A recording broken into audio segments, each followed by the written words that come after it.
welcome to Bung Lung. This is where we work. What a lovely area. We'll go in here and we'll have a look at the comm center. Don't mind our Canadian photographer.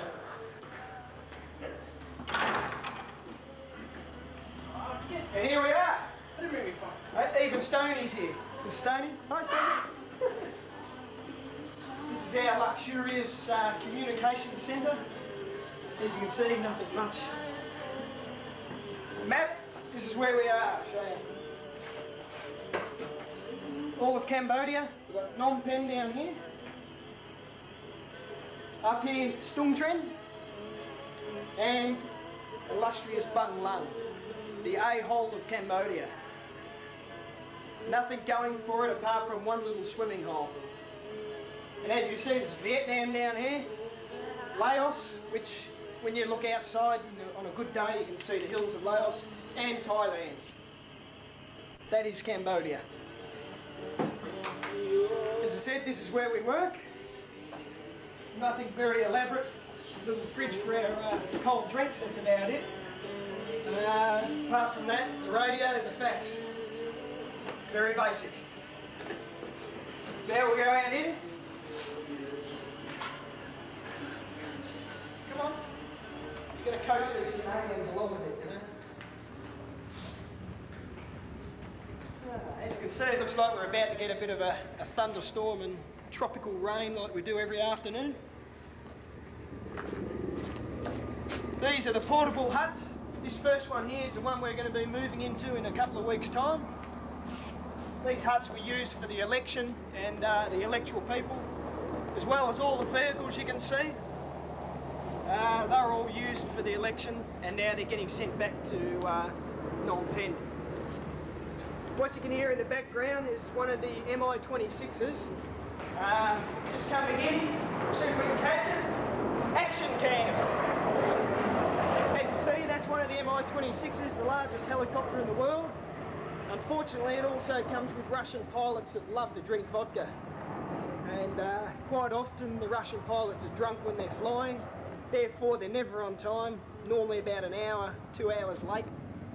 They turn up in shorts, t-shirts, and that's all they fly in with their thongs. Okay, what we'll do now is we'll go for a bit of a drive and I'll show you Bung Lung. Okay, now we'll just go for our tour through Bung Lung. As you can see, we've got this nice new, sort of new 4Runner. Problem is they're left-hand drive.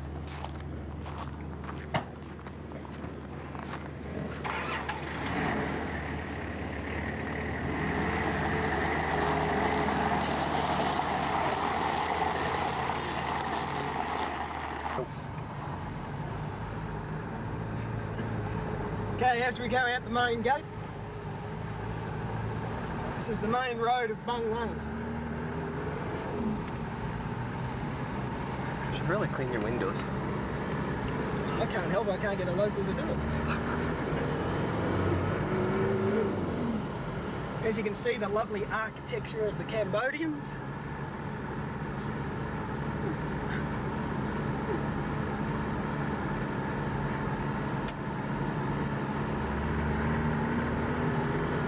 They used to have a lovely nature strip down here, all trees and greenery, but they decided to bulldoze it when UNTAC got here.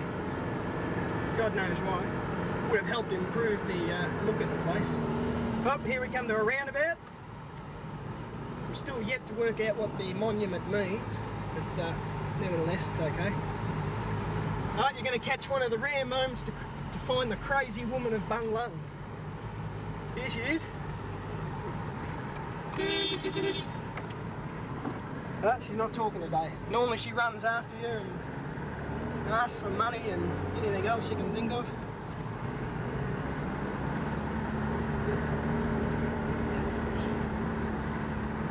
Across the right here is our barber. As I said, unfortunately the price of a haircut's gone up from 50 cents to 53 cents. So I think I'll be looking for business elsewhere.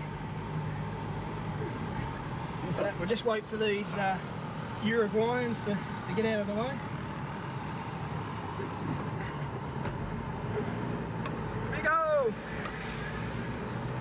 This is the central markets of Bang Lung. And we'll just go out for a quick walk around and show you some of the lovely sights.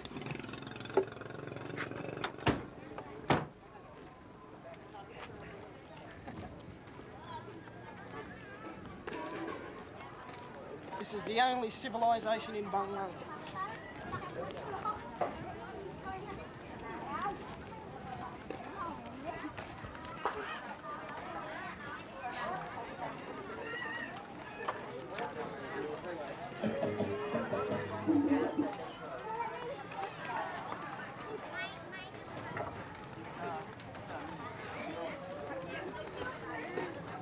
Want some rice? One of the favourite delicacies of Bang Lung, or should I say Cambodia. We even have rice for breakfast, lunch and dinner.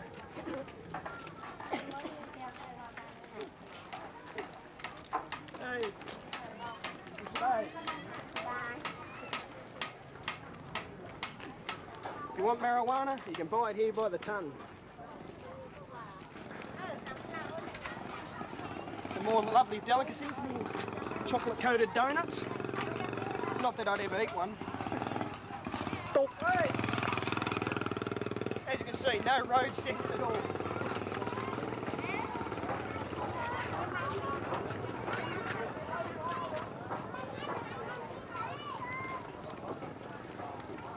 Unfortunately, it's a bit late now. It's 10 to 1. If we had been here this morning, you would have been privileged to see the meat that we have to buy out here. Should still be some. Yeah, there might be some pork still here, but we won't have the cow's heads and intestines.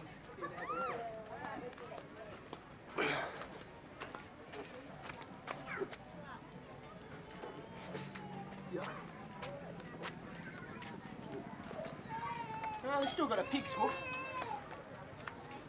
Still got a pig's hoof. Someone, unfortunately, has bought the head. Oh, and look at this. Look at this lovely fish pate. Mm-mm. Move on before I vomit.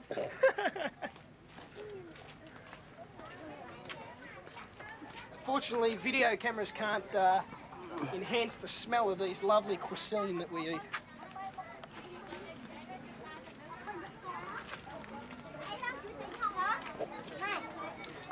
Huh? Huh? No. Oh! See, they cater for short people here.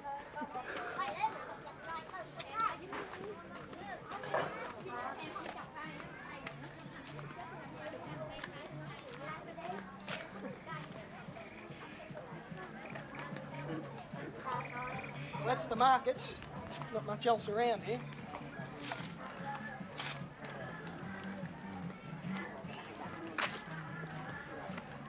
Here, Peter, walk on this side.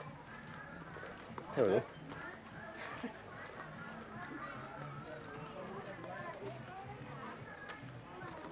One of the thousands of scrawny dogs around the place. Look very much like our dingoes. So God knows how they got here. Next week's lunch.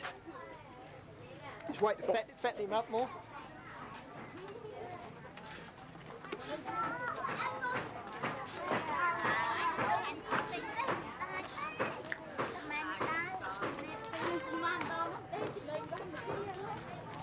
There's not much for sale here. Maybe bits of food. They've got big hardware stores all around the place. But as for tourists, I don't think they cater for us.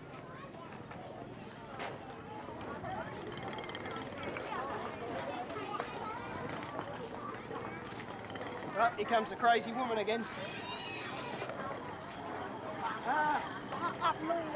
Joy day.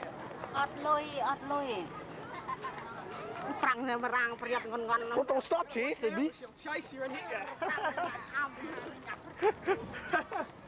Alright, we'll go out to one of the minefields around here in Bang Lung. Oh, here comes the crazy woman's daughter.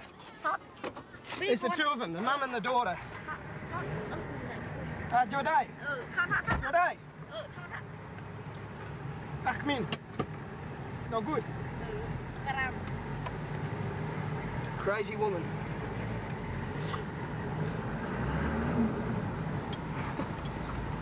Got to get used to these left-hand drives.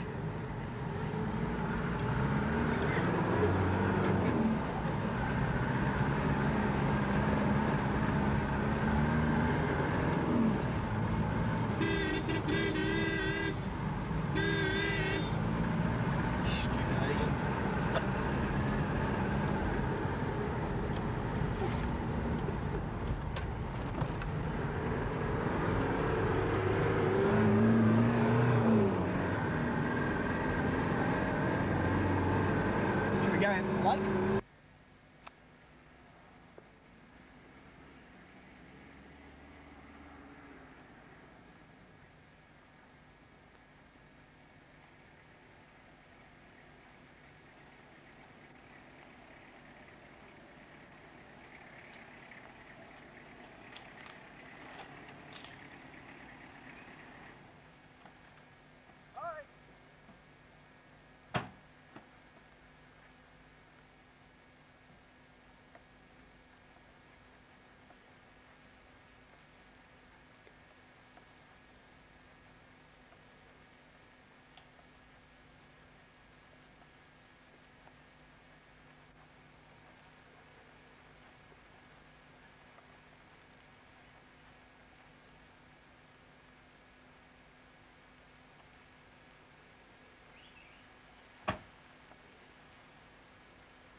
Never be too sure.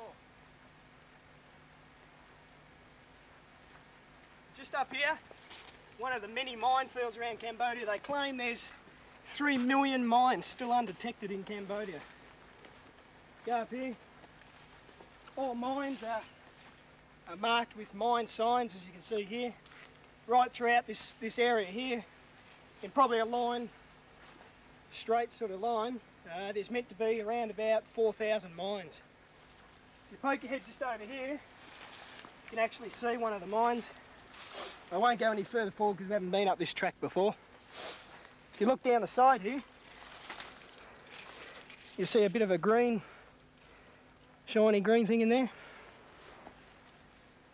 That's one of the anti-personnel mines. You step on that, probably blow your ankle up through your pelvis. Certainly not the sort of thing you want to do. Some of the bigger mines, the anti-tank mines, quite easily blow the front end off a vehicle. If you stepped on an anti-tank and you're unfortunate enough to set it off, it'd be a good night to Fox. There wouldn't be much left of you at all.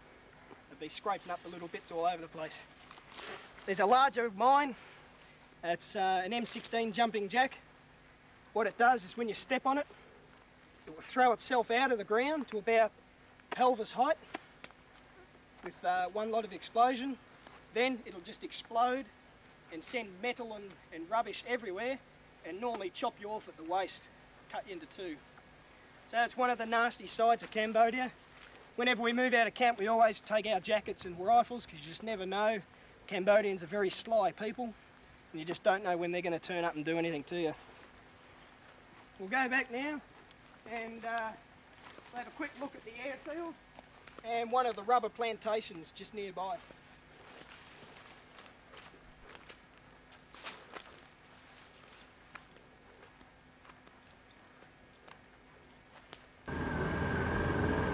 Just up here is one of the villages, we're probably about 3 kilometres from where we live. These are the hillbillies of Cambodia. They're the hill tribes people. As you can see, they're pretty basic lifestyle. All the women walk around smoking bamboo pipes and naked. Yeah, naked like the one over there. With their little day packs. As you can see, they actually live in the hills. All the men and a majority of the females tend to go out into the field during the day, work in the rubber plantations. Cambodia is supplying a large percentage of the rubber to the world. It's about the only export they've got. Now we might get a chip here. Oh, missed him. It's a great game we play, catch the chook with the car. It saves the locals killing them, see? They can just scrape them off the road and have them for dinner.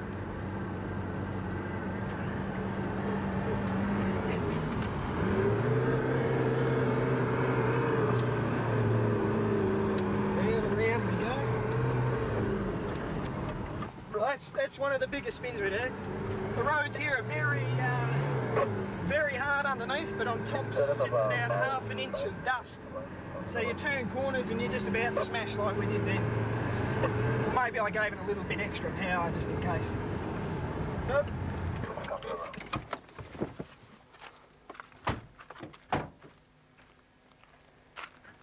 Just grab the rifle.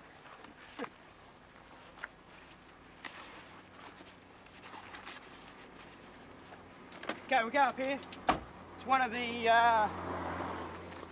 many cemeteries. They seem to bury their dead in rubber plantations for some reason.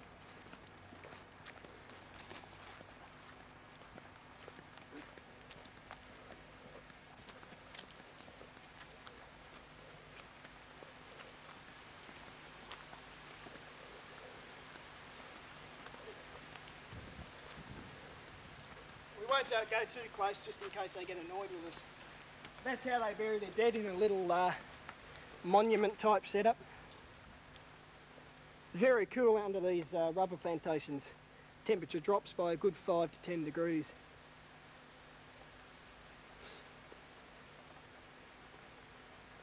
So if you wonder where your Goodyear tyres come from, I can tell you. These rubber trees, as you can see, you probably see bands that have been cut out here. This is an old tree. What they do is they cut bands out of the bark, down in a spiral fashion, down around. What they do is they put a stick stuck into the tree at the bottom where this band comes to here, a stick, and they have a bowl that sits down the bottom here. The sap rises from the bottom or falls down from the top of the tree, around the spiral to the stick. It then comes down the stick and leaks into the jar. And then once every couple of days or so, they peel the solidified rubber out of the bowl, take it down to a factory about 20 kilometres from here, and then they process the rubber, pack it up and send it overseas. So that's where your Goodyear tyres come from. We'll go back now, we'll quickly have a look at the airfield we got here, and then that's about it. Okay, cool. Okay. Here we are, this is the Uruguayan camp. They're from Uruguay. You look out there, there's the Mi-26 that landed just earlier. They're refueling at the moment. As you can see by the people walking around, they're quite a large helicopter. As I said, the biggest chopper in the world. I think they've got something like, they can lift 40 tonnes of equipment in one flight. Okay, here we are, this is where we're living at the moment. Nothing too elaborate. Our lounge room. Probably pretty dark in here, isn't it? My room. Okay. See, always neat. A bookshelf. Even got your photos up on the wall. Our dining area and our kitchen. Bit of a mess the maid hasn't been in just yet. I won't go outside because it's just starting to pour rain. On the left is our toilet, one of the good old Asian squat toilets, not the best. And on the right is our shower bucket. Apart from that, that's about all. So, you've seen Cambodia, you've seen where I work.